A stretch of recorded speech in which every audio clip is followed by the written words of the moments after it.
Hello, everyone. Can everybody hear me? Is the audio and the video okay? Please post in the comments.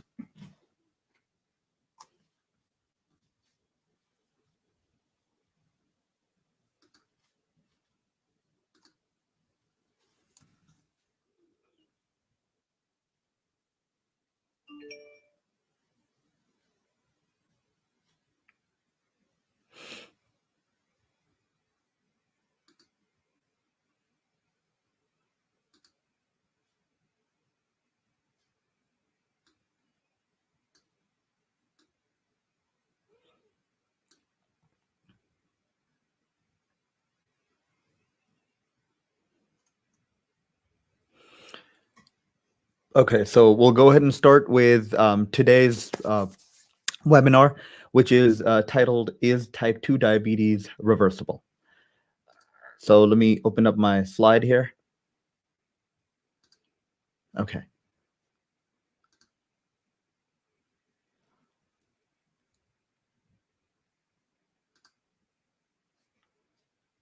Alrighty.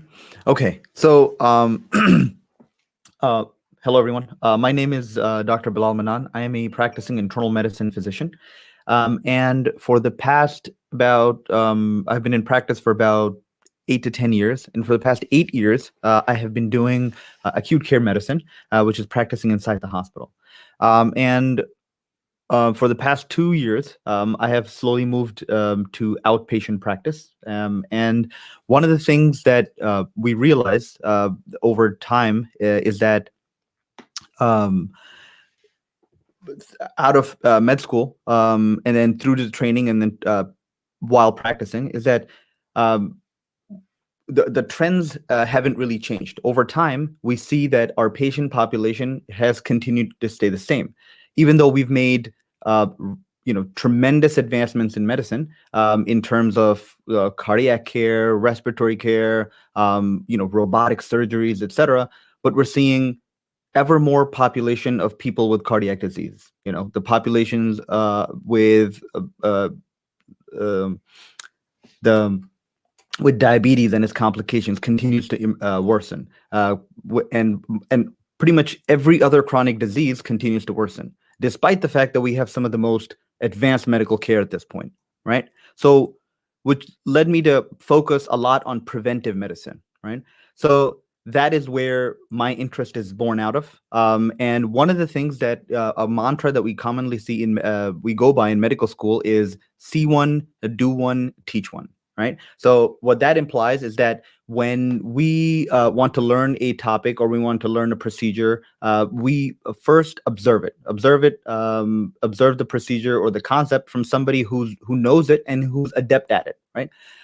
Then when we are confident, we go ahead and we try to do one under the observation of somebody who's done it before, right, or who's taught it before. Then once we are proficient at it, we can go ahead and teach it. So when we started our practice, we wanted to apply the same with our patients, and we came up with heal, educate, and inspire. And by that we mean is that we try to heal through education.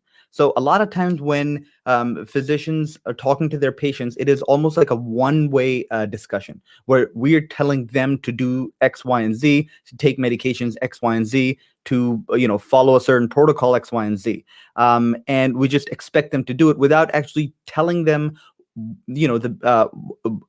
anything about the disease process. So we found tremendous success in telling the people, explaining to them what the disease is, what is happening to them, and thereby they are more informed in the decisions, and thereby they can also understand the disease and therefore help us help themselves, right? Which creates once they're educated and they're able to heal themselves and or attain better health, they're able to inspire others around them, their family members, their coworkers, their friends, etc. So this is what we try to do. We try to heal, educate, and inspire. So starting off, today's talk is going to be divided into 3 topics. Number 1, we're going to talk about the history and the prevalence and the current trends in diabetes. But then we're going to go into what exactly diabetes is, right? And how can we understand it better? And then at the end, we're going to talk about treatment and how we can reverse it. Okay, so let's start with part one. So the part one is about the history of the disease. Now, diabetes is not a new disease. The earliest reported cases of diabetes, or earliest writings we actually find about diabetes, is in ancient Egyptian texts, where their physicians describing their patients would write about the patients passing too much urine. And we know that it is a very common it is a very common symptom of diabetes, where patients pass too much urine. And then in early Hindu writings, we also find the physicians describing their patients as having honey urine, which is remarkable because these are cases in hundreds of years ago, in about 250, 400, 500 AD. And the writings are very, very specific. The writings are specific to the point that they are they're able to distinguish between the two kinds of diabetes, right? And then fast forward further into 250 BC, that is when we see the first physician, Apollonius, coining the term diabetes, right? And then significantly later, in 1675, is when we see Thomas Willis adding mellitus, which means honey urine. And then in 1800s, we have the physician Apollinaire Bouchardais in the 1900s, where he's referred to as the founder of modern diabetology. And the reason why he's referred to as the founder of modern diabetology is because of his methods of treatment that he utilized. And one in his seminal book, his treatment was, as we should see, why it was so forward-thinking is that because he forbade his patients in consuming all foods that are high in sugars and starches. And he found that his patients lived significantly longer. Now, keep in mind that all these people were talking about type 1 diabetes, right? So we'll learn later in a little bit that there's two kinds of diabetes, type 1 and type 2. Type 1 diabetes is the kind that afflicts usually children, very often children, and it is when it's an autoimmune disease when the body stops making insulin altogether. Then we have the type 2 diabetes, which is mostly a disease of the elderly, or I would say older, not children, older people. But we're seeing more and more type 2 diabetes over the centuries has taken, and nowadays 90 to 95% of the people that are diagnosed with type 2 diabetes. And we're going to be talking entirely about type 2 diabetes, right? We're not talking about type 1 diabetes, which is which is rare, and it significantly affects significantly less people than type 2 diabetes. Okay, so then moving on with the history of diabetes, then in 19th century, Frederick Banting made the discovery of the century along with his colleagues when they discovered how to isolate and produce insulin. Now, that was a radical discovery because that prior to that, diabetes in children or in general was considered a fatal disease. They used to die within the first decade of diagnosis, right? So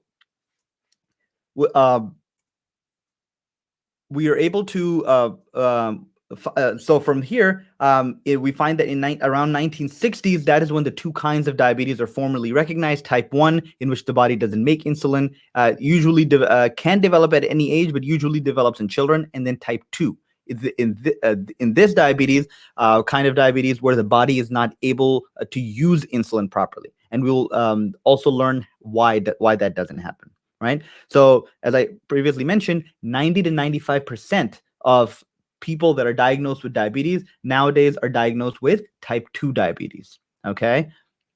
Okay, so moving on to the trends in diabetes. Now, these numbers are quite scary. So first of all, let's talk about pre-diabetes, which also is called borderline diabetes. Now, borderline diabetes is that kind of diabetes that will eventually progress to diabetes, type 2 diabetes. So in America, we have about 88 to 95 million pre-diabetics. So one in three adults have pre-diabetes, right? And interestingly, 8 out of 10 of those don't even know that they have pre-diabetics until they get tested eventually and find out that they have pre-diabetes. Okay, and then about 34 to 36 million Americans have frank diabetes, and they're on medications and they're on treatment. And 1 out of 5 don't even know that they have it until they develop some sort of complication from it when they discover that they have the type 1 diabetes. Oh, sorry, correction, type 2 diabetes. Okay.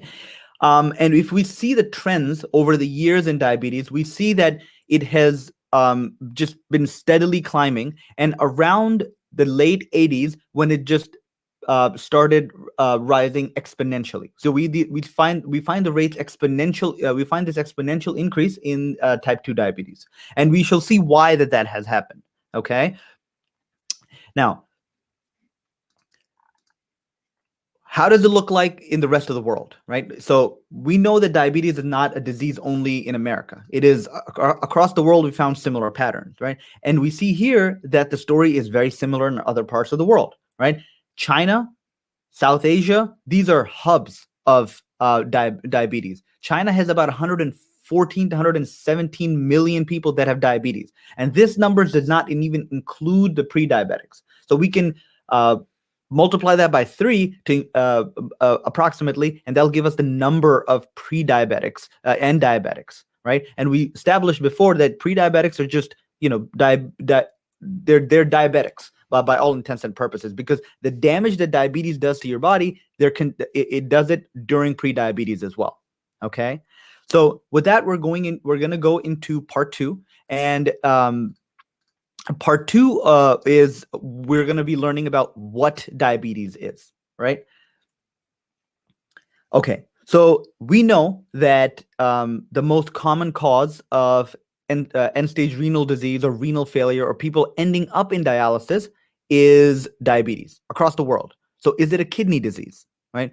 We also know that in diabetes, the hormone insulin plays a crucial role. So do we think of it as a hormonal disease, right? We know that multiple metabolic parameters in the body are deranged as a result of diabetes, right? So is it a metabolic disease? Okay. Now, we also know that there are significant genetic predispositions that families have in terms of diabetes. So is it considered a genetic disease? Okay. And we find that in order to understand diabetes properly, we have to understand what is going on in diabetes. Okay.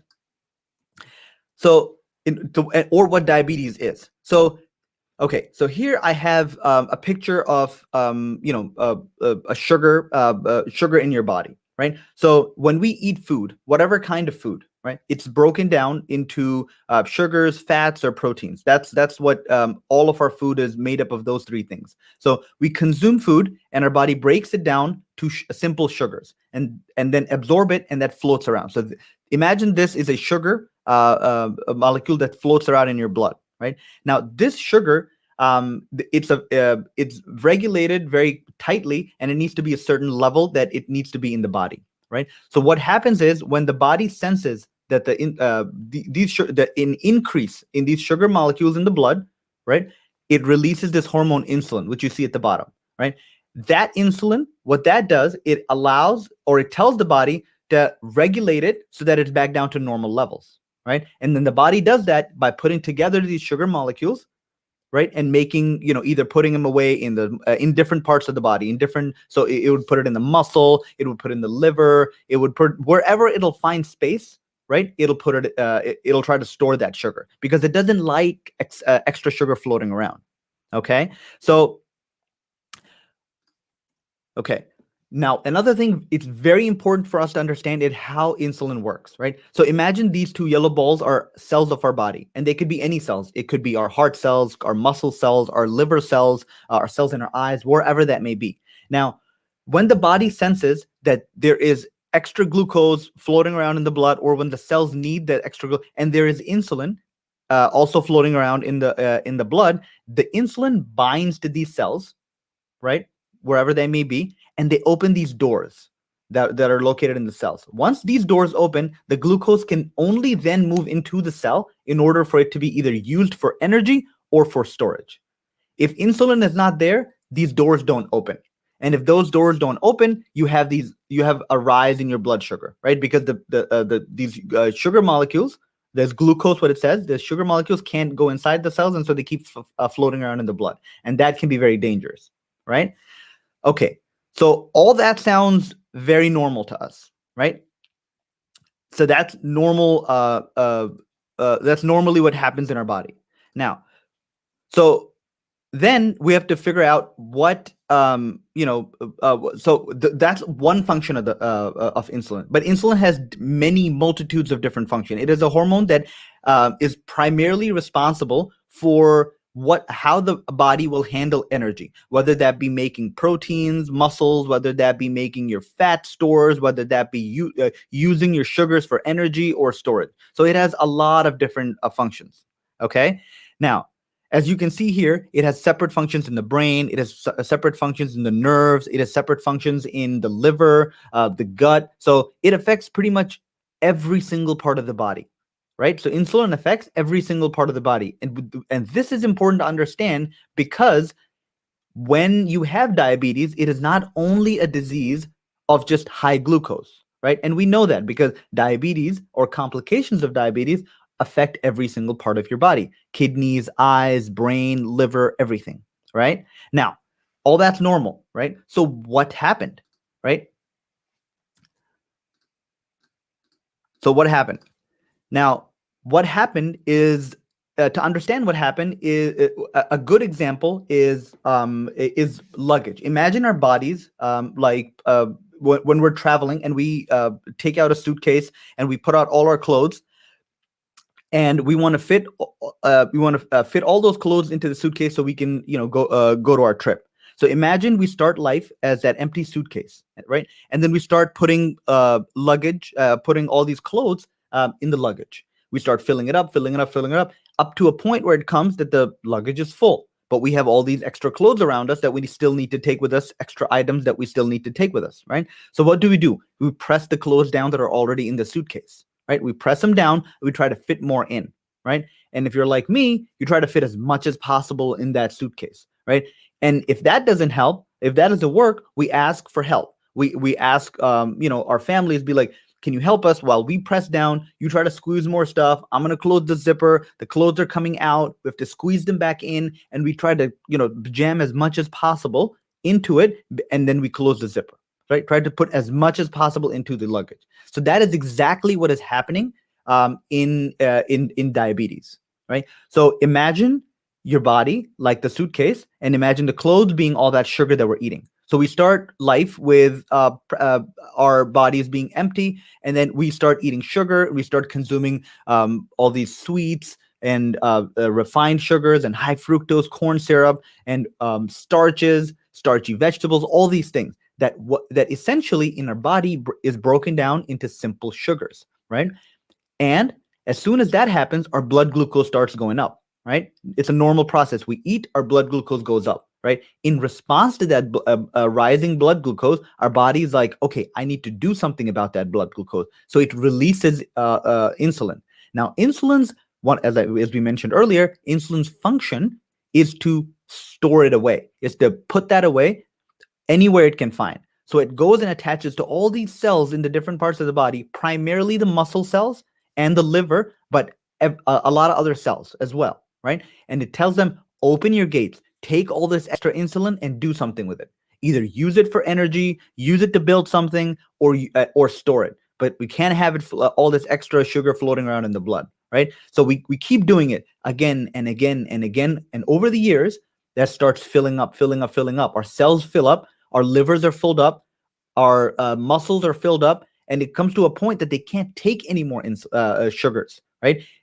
So in response to that, remember when we started pushing down on the clothes to fit more luggage in? Exactly, that's happening, and the body does that by producing even more insulin, right? That more insulin tells the body to force all that glucose in. Then the body produces higher and higher and higher levels of insulin in order to put all that sugar away every time we eat, right? So that is what is happening in type 2 diabetes. So up to a point that the cells are just unable to fit any more glucose in, and it starts spilling into the blood.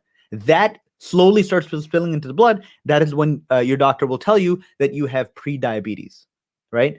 It'll tell you, be like, okay, at this point, it's no longer being able to put inside the cells, even though there's very high levels of insulin. And that is very important to understand, that high levels of insulin are required for type 2 diabetes, right? Because the cells at this point have had enough. They are what? They are resistant to the insulin. They are resistant to insulin, and the insulin does not work, even though the body's producing significantly higher levels of insulin, right? So in type 2 diabetes or pre-diabetes, not only do we have high levels of sugar or glucose in the body, but we have to have high levels of this hormone insulin in the body. And that is what's problematic, right? That the cells not listening to the hormone insulin, being resistant to them, that is the problem in diabetes.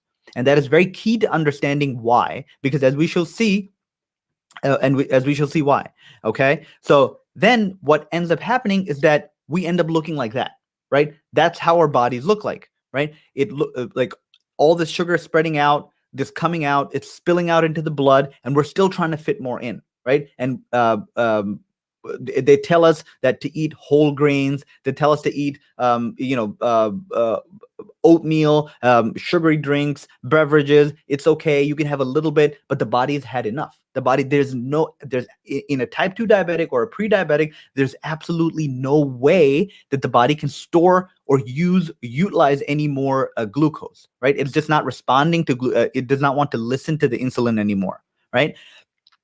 Okay. And so what happens? So the body starts putting it away when you reach higher and higher levels of insulin in tissues that don't have the capacity to store it, that don't normally store glucose, right? So what happens? It'll store it in the cells in the eyes, right, causing cataracts and eye disease, right? It'll end up storing in kidneys. Now, kidney cells, their primary function is to filter. Their primary function is not to store glucose or process glucose, but instead it starts storing it in the cells in the kidneys. What happens? You get kidney disease, right? Similarly, in the nerves, right? Nerves are very delicate cells. They're not responsible for storing all these massive amounts of glucose. What happens? You get neuropathy. So anywhere when your body has excess of glucose, and you have these high levels of circulating insulin in your body is, all these other cells that primarily have other jobs to do are now being forced by insulin to fit in all this extra sugar, right? And that what produces all these very dangerous complications of type 2 diabetes. Okay, so, okay. Alrighty. So as mentioned earlier, when we talked about the cells becoming insulin resistant, right? The cells are not responding to the higher and higher levels of insulin that the body's producing, right? And this is when we see when you go to your doctor will check the A1C level, and based off of that tell you whether it's normal, whether you're diabetic or you're pre-diabetic, and assign you to that. We see that most of the diseases, right, whether that be type 2 diabetes, whether that be obesity, whether that be hypertension, even dementia and liver disease, right? They are all symptoms, right? At the end of the day, they are symptoms of the underlying disease, right? And what is that underlying disease? And that is insulin resistance. And we remember when we talked about insulin is the driving force of all these chronic illnesses that we see. But what we're doing is we're treating them as they're all separate diseases. Oh, let's treat hypertension. Let's treat obesity. Let's treat cardiovascular disease. Let's treat liver disease. But not realizing that the underlying disease is insulin resistance, where our bodies are being forced to process all that sugar and all that, and being forced to, when it goes into the arterial walls because of insulin, it causes hypertension, right? When insulin is forcing it, all that sugar into our adipose tissue, causing it to grow, right? That causes obesity. When it goes into your arterial walls in your heart, it causes cardiovascular disease. When it forces your liver cells to take all that sugar and convert it into fat, you get fatty liver disease. The most common cause of cirrhosis nowadays in America is non-alcoholic fatty liver disease caused by caused by diabetes as a result of insulin resistance. So it's very important to understand that when we talk about type 2 diabetes, or when we're talking about pre-diabetes, right, know that it is a symptom of a significantly much larger or more lethal disease that is insulin resistance. Right? It causes hypertension, obesity, metabolic syndrome, type 2 diabetes, polycystic ovarian syndrome, gallstones, reflux disease, even cancers. We know that people that have type 2 diabetes or the pre-diabetic are at a significantly higher they have a significantly high risk of colorectal cancers and breast cancers, right? So it is not a benign disease. It is a significant underlying disease. Okay. Therefore, to summarize, it is extremely important for us to understand, right, that type 2 diabetes, it is not a disease of only high glucose, because that is the conventional thinking. High blood glucose level, diabetes, right? It is not. High blood glucose level is only a symptom. It is a symptom of insulin resistance. And insulin resistance is the underlying disease in which the body has higher and higher levels of circulating insulin as well, which is causing havoc in the body in different forms, causing all these diseases, right? Which begs us to the question, why aren't people checking insulin levels in the blood, right? When we go to get our annual labs done, right, or whenever you go to your doctor to get labs done, they'll check your lipid panel, they will check your glucose, they will check they will check your vitamin D levels, they'll check all these, but especially in diabetics, pre-diabetics, or those that are at risk of pre-diabetes and diabetes, for some reason, insulin levels are not checked. And it is extremely, extremely important that you ask your doctors to check that insulin level. Okay? So moving forward, we'll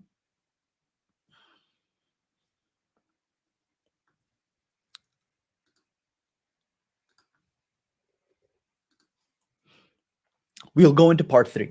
Now, part 3 is about treatment and if whether type 2 diabetes or pre-diabetes is reversible, right? Now, what is the current paradigm in treatment of type 2 diabetes, in treatment of diabetes, right? Remember when we were talking about our cells and we were talking about that luggage, it's bursting out with clothes and we're still trying to stuff, we're still trying to stuff more and more carbohydrates in, where our insulin levels are elevated, our blood sugars levels are elevated, right? Now, what do medications do, right? All medications are designed to do one thing, to reduce blood sugars level, right? And they do this by hijacking different mechanisms in the body, right? And telling the body to take all that extra circulating glucose back into the cell.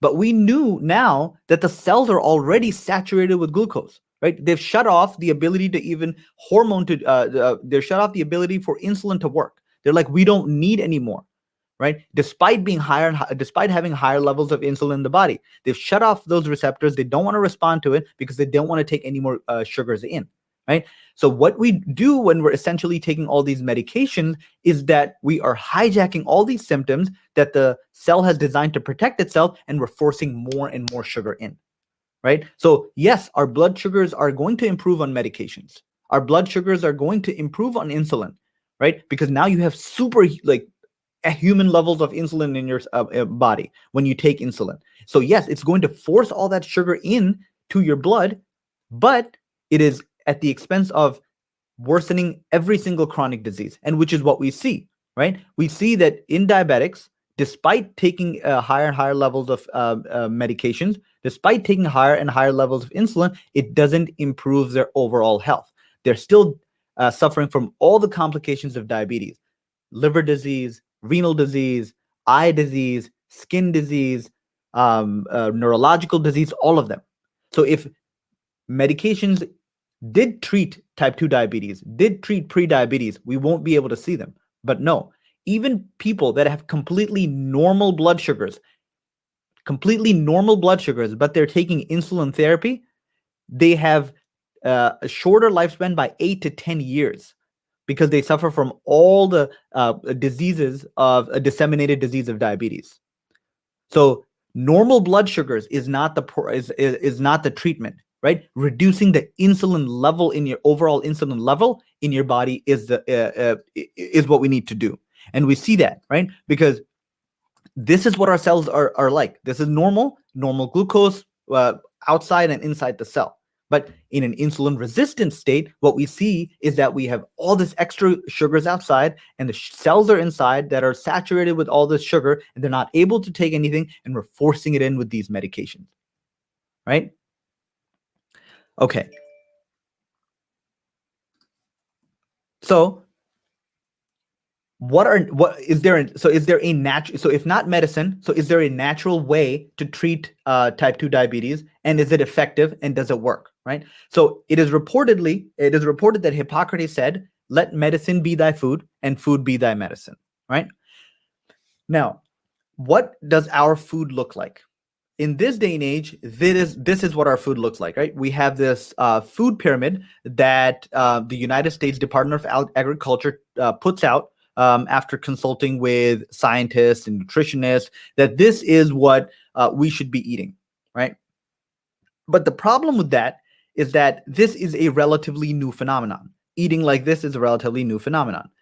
Yes, there were scientists and nutritionists on the panel to produce this food pyramid, but there are other, this food pyramid is affected incredibly by industry pressure, right? And to come up with these guidelines.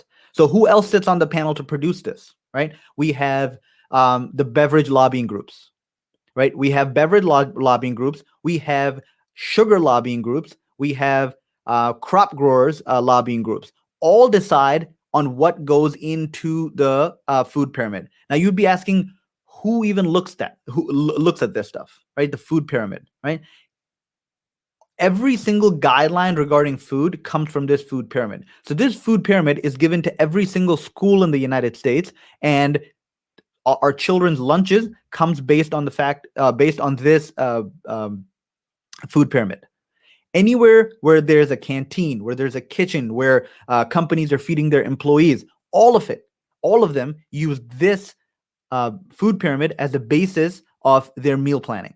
So it is critical for all these big for all these industry groups to have as much sway in it as possible, and we find that. So we are told now that we should be eating a healthy, quote unquote, healthy, balanced diet, which includes, the biggest portion is rice, pastas, potatoes, bread, and all these carbohydrates, right? Which we find that, which we now know that cause what? Increased sugars. All are broken down to simple sugars. So people that have a predisposition to diabetes, people that are type 2 diabetics, people that are diabetics, and as we saw, 1 out of 3 people in America now fall into this category. This food pyramid does not apply to them. If anything, it is making our health worse, right? And we see exactly that. Now, this food pyramid, and we'll see this, it's been studied. We've seen that this food pyramid was first instituted in around 1960s. And we see this, that in 1960s, we were told that we should be, and up until now, we're told that we should be eating a low-fat diet based on this food pyramid, high in complex carbohydrates, high in fruits, etc. And we should limit the amount of protein. We should limit the amount of healthy fats because, quote unquote, they're just not healthy for us. Okay, so this means that for the past, since 1960s, 70s, our health should improve. But we saw earlier in the graphs that that's not the case, right? The rates of type 2 diabetes have been skyrocketing. They have continued to improve, worsen astronomically. Now, here, this is a graph showing the rates of obesity, sugar consumption, and as followed by time. So in 1976, we find that low-fat dietary guidelines were introduced. And we see what? Right, we're told to eat less fats. We're told to increase these, improve. So improve our health by eating more carbohydrates. Right now, Sugar consumption per capita skyrockets after 1976. What else skyrockets? Rates of obesity, rates of extreme obesity, rates of diabetes, rates of cardiovascular disease, rates of hypertension, rates of pretty much every single chronic disease you can find, right? Have continued to improve. Why? Because insulin resistance, as we established, have continued to work. And from the time of pre-diabetes to diabetes, or from it takes about 8 to 10 years when your body goes from insulin being insulin sensitive, which is the normal state, to insulin resistant, which is the abnormal state, right? So if we go back and we saw that first graph of the rate, the prevalence of diabetes over years, we saw what? Around the late 80s, right? Exactly 10 years later from the time when low-fat dietary guidelines were introduced in America as the way that the American population should be eating, right? And over the years, we've exported this. We've exported all of this high carbohydrate, refined sugars, quote unquote, the Western diet around the world. And we are seeing exactly the same pattern everywhere this modern diet has gone, which is heavy in carbohydrates, which is lower in proteins and lower in healthy fats. So this is what we're seeing. So what do we need to do, right? Our diets nowadays have about, this is what we're seeing. We see, sorry, let me just go back. This is, as I mentioned, to go from insulin sensitive, which is a normal state, to insulin resistant, it takes about 10 years, right? And we see that in this graph, right? The rates of diabetes start skyrocketing in the late 80s, exactly 10 years after the low-fat dietary guidelines were introduced in America, right? So what do we need to do, right? Here, this is what our food pyramid looks like right now, right? And we're told to eat all these carbohydrates, and whether in simple form or complex carbohydrates, etc. But what we need to be doing is this, right? We need to be eating healthy fats. We need to be eating meat. We need to be eating non-starchy vegetables, and we need to limit our fruits, right? We need to limit our high sugary fruits, right? Because historically, fruits were never eaten year-round, right? We wouldn't find strawberries or watermelons in the dead set of winter when it's snowing outside. That's just not normal human eating patterns, right? So again, we have to go from eating about, our diet nowadays contain about 60 to 70% carbohydrates, 20% fats, and about 20% proteins. That is what we normally eat. So we have to literally flip that food pyramid on its head. We have to be eating about 60 to 70% healthy fats, right? 20 to 30% proteins, and about 5 to 10% carbohydrates. Now, a lot of people might be thinking, wait, you're telling me to eat 60% fats? I'm going to get fat, right? Or I'm going to get overweight. No, that's not how it happens, right? And we'll continue this conversation, obviously, in explaining and diving more deeply into that as to why it doesn't happen, or how different foods affect your body differently, right? But that, time and time again, multiple studies have proven that that's not what happens, right? Because your body does not process healthy fats the same way, or fats in the same way that it processes sugars, right? It is not as detrimental to the health. It has no effect on insulin when you eat fats versus when you eat sugars, right? Okay, so in summarizing, how do we reverse diabetes? How do we reverse insulin resistance, more importantly, right? So we established that the disease is caused by what? Putting all this sugar and all this carbohydrate into us, right? So in theory, it is very, very simple to understand. And once you see it, you won't be able to unsee it, right? So number one, put less sugar in, which means cut out all refined sugars and all processed sugars, cut them all out, right? And significantly reduce your overall carbohydrate intake. Because as we mentioned earlier, all of carbohydrates are reduced down to simple sugars in the body. There is no other way around it, right? The body has to process in that way, right? So if we're going to reduce our carbohydrate or sugar intake, we have to increase our fats and our proteins in our diet. That's number one. And number two, all that extra sugar that we've amassed and collected in our bodies over the years by abusing the system, it's all stored away. So we have to tap into those energy stores and use them. How do we use them? We do that through fasting, right? And we do that through exercise, right? Those are the two things, the steps by which we're going to be able to move from being insulin resistant to being insulin sensitive, right? So, and a lot of so a very common question we get that is that, so you're telling us we can't eat this, but we really like bread and we really like rice. Rice is a staple in our household, or we really have to have pasta because pasta is like a base which we build our diets on. So we have to understand what it's doing, what it's doing to our body, right? Or how it's being processed in our body. It's very easy to understand because on the surface it may seem benign, eating rice or eating pasta or eating bread, all that stuff. It might seem benign, but the effect it's having on the body is tremendous, right? And this slide is very important because, as you can see, that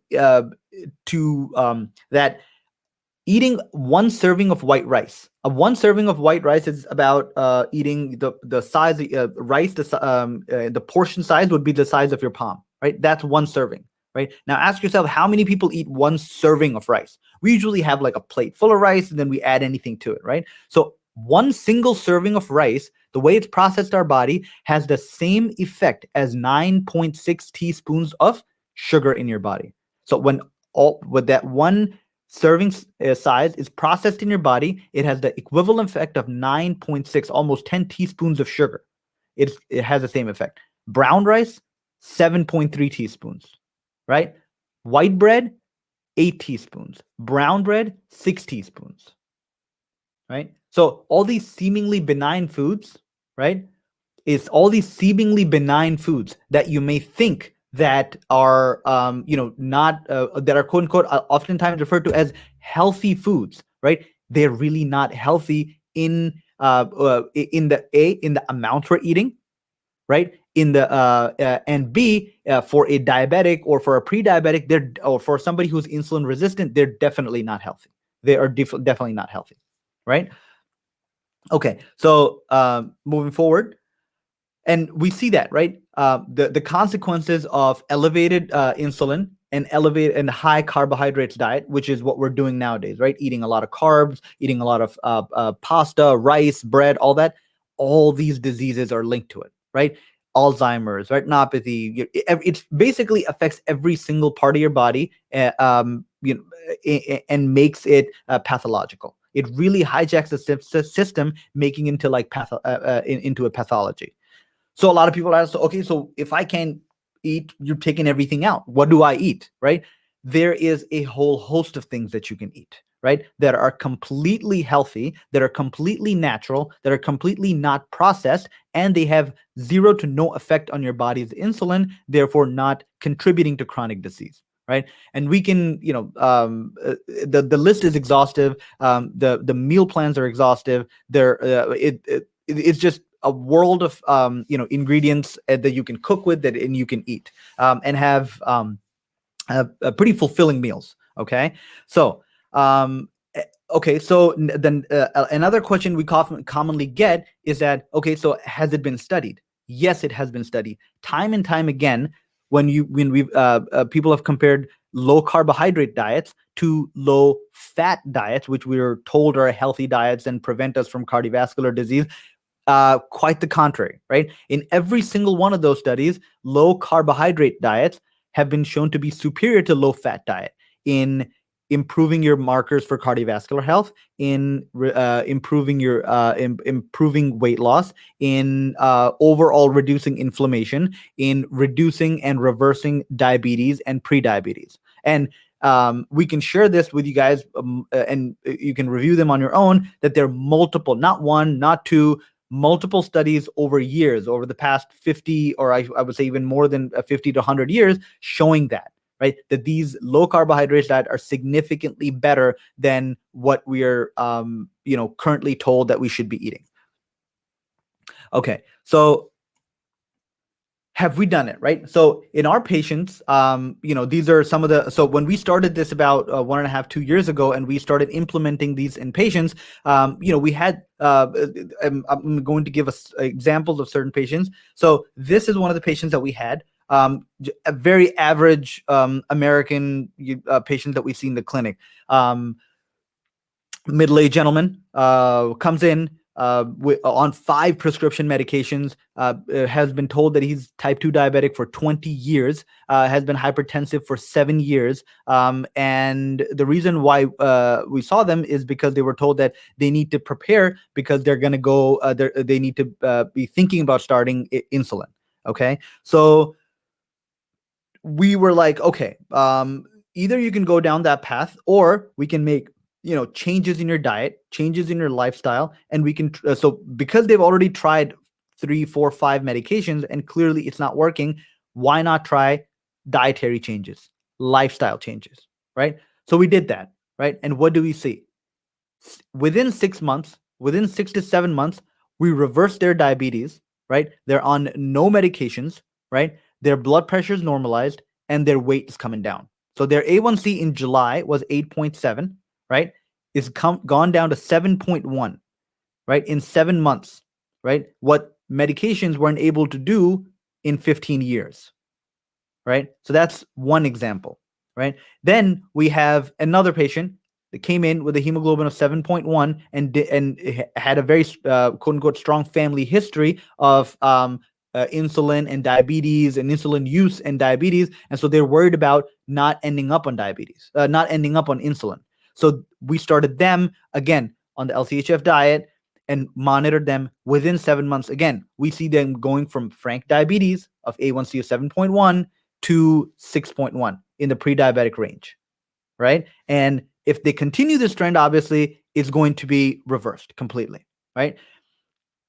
So now we talked about one method, right, up until now of factors that affect insulin sensitivity, right? Diet, right? But there are other factors as well, right? There is activity, which has its own research body, right? Exercise and how it makes your body more insulin sensitive, because that's what we want to be. We do not want to be insulin resistant.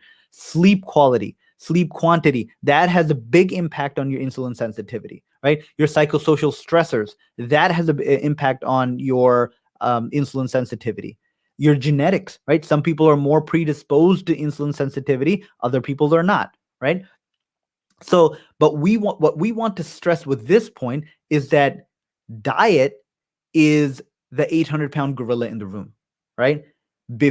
Before anything else comes, right? Whether sleep or exercise or genetics or stress, we need to get our diet right. We absolutely, there is no other way around it, right? And a lot of exercise physiologists will tell you, you cannot out exercise a bad diet, right? You cannot do that, right? In order, we've come to think that, oh, okay, I can have a slice of pizza and then go, work out for an hour. That doesn't work, because the effect that, bad diet has on the system overall, right? You can't undo it just by running on the treadmill or lifting some weights, because that's not how human physiology works. We're not an internal combustion engine that just you put something in and you just burn it out, right? Whether that be, a slice of pizza or ice cream or a piece of steak or, or salad. Like, our body takes everything and processes it in its own special way, and different things have different effects. So it's very important for us to understand that. Okay. Alrighty. So what we'll do is with that, the presentation kind of comes to an end. And then we'll move on to our Q&A section. Yes, so I'm going to be fielding some questions. If you guys have any questions, please feel free to go ahead and type, either if you're on watching via YouTube, if you're watching via Facebook Live. Okay.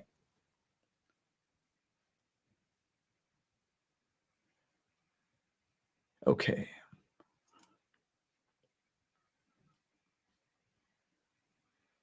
Okay, so we have our first question.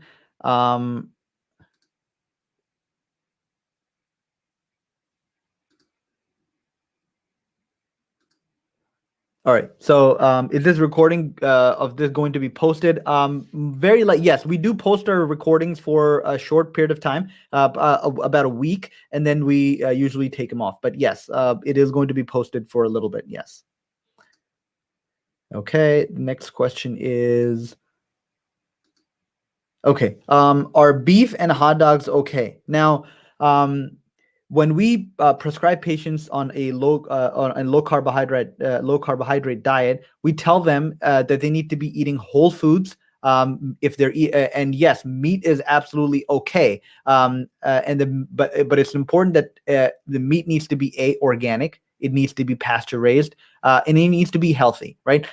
Processed meat, we tell patients to avoid it, and we tell them to, if they are able to eat, they should be eating pasture raised organic meat.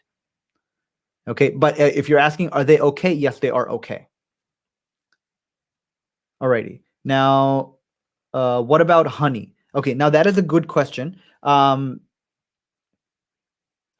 about honey? And along the similar lines, what about agave? And along the similar lines, what are about dates? Right. So, okay. Now, keep in mind, this is a very good question. That are things that we consider quote unquote healthy. Are they healthy, or should we be eating them? Now, again, things should be eaten in moderation, but even before that, to understand what is healthy. If something is quote unquote healthy, it may not be healthy for everyone, right? That's number one, right? To understand, if you're a diabetic, anything with sweets is not healthy for you, even though it may be considered a quote unquote superfood, or it may be considered a healthy food. That thing is going to be damaging for you, right? Because it doesn't, one medication may cure somebody, but it may kill somebody else, right? But it's still a medication, right? Similarly, somebody who is a very uncontrolled diabetes, right? Giving them dates, which is quote unquote a healthy food because it has certain nutrients, it has potassium, it may not be healthy for them. It actually may be very, very extremely detrimental for them, right? Again, same thing with honey. Now, honey has antimicrobial properties. It can be used in certain cases where, if so for example, for a diabetic, if they're ill, or if they are, if they have like a respiratory infection, a teaspoon made in their tea, it's okay, right? But to have honey every day with breakfast in the morning, absolutely not. Right? Absolutely not. That is not okay. Whether that be agave, dates, honey, no. It's not okay, because why it's not okay? Because we've already established their body has already had enough of sugar. It just cannot store it. Right? That is the underlying disorder in diabetes, pre-diabetes, and insulin resistance. It just does not want to have anymore. So we need to be putting out sugar, taking out sugar from the body, not finding quote unquote healthy or alternative sources of sugar to put it in. Right? Okay. The next question is, would you suggest doing a paleo or keto diet? Okay. A short answer, in yes, I would suggest doing a paleo or keto diet. Primarily because we have to take the word keto out and think of it as what it exactly is, right? It is a low carbohydrate, high healthy fat diet. That is what it is, right? A lot of times, um, uh, you know, words have tremendous impact, right? So when we say keto, we tend to think of this, fad diets, and all these come to mind, right? But what is it in reality, right? It is a low carbohydrate diet, which is what? A low inflammatory diet. And it involves eating more whole foods. It involves eating more natural foods. It involves eating no processed food. It involves eating no refined sugars, no high fructose corn syrup. So if you define whether that is a paleo diet, whether that is a blue zone diet, whether that is a vegetarian diet, however that you may be, right? The point is we have to reduce carbohydrate consumption, right? And that can be in the form of keto. I have a lot of patients on the keto diet that have completely reversed their, a lot of their chronic illnesses. And yes, so it would be. But keep in mind, diets are also not one size. It's not going to fit all, right? I can't put everybody on a keto diet because a lot of times, people may not be able. So for like, I have a patient that can't eat eggs, right? Is allergic to eggs. So for them, I have to put them on a modified low carb diet. right? For another patient of mine, he's unable to eat. A lot of people are unable to eat certain vegetables, right? That may be found in salads or something. For them, I can't be like, okay, you have to eat a vegetarian diet because they just are not able to process it. They're able to eat. They're able to eat and process meat totally fine, and they've seen significant improvements in their overall cardiovascular markers, metabolic markers, health markers in general, and they've reversed their autoimmune diseases just by eating a very meat-heavy diet, right? So not every diet is going to be the same for everyone, right? But the overall message is that reducing carbohydrate intake, in whatever form that may be, it vegan, vegetarian, blue zone, paleo, doesn't matter. But low carbohydrate, high fat. That is the underlying message. I hope that answers that question.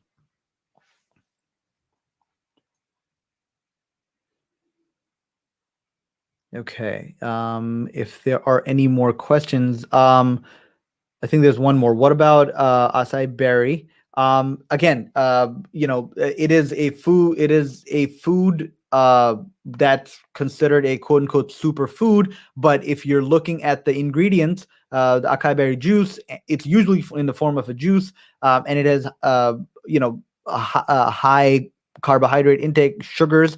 Then no, I would advise against it.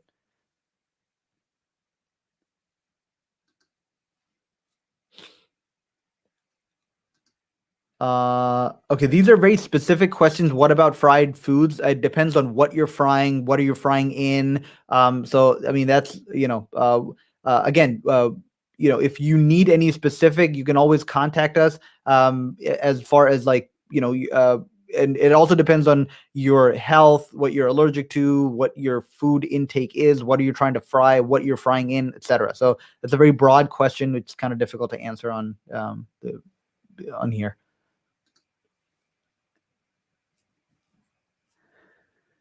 Okay, I think with that we will come to an end. It's we're almost at the hour. So thank you so much, everyone, for joining us. And we plan to continue these conversations. Especially specifically the conversation on insulin resistance, and hopefully in the next one, we're going to be talking about the insulin resistance and how it affects individual chronic diseases, right? So we're going to be talking about the whole idea of cholesterol and how and how that is it of any importance, and monitoring, and this almost an obsession with lowering cholesterol, and is that healthy, or is that even a meaningful metric to follow, right? And understanding everything behind that. And then another topic we have coming up is the polycystic ovarian syndrome, and for women. So we're going to be talking about that and how it relates to insulin resistance and diabetes, and why are we seeing so much of that as well. So please stay tuned. Share this, like our page, subscribe on YouTube, whatever people do nowadays. Okay, thank you very much, and hopefully we'll see you guys again.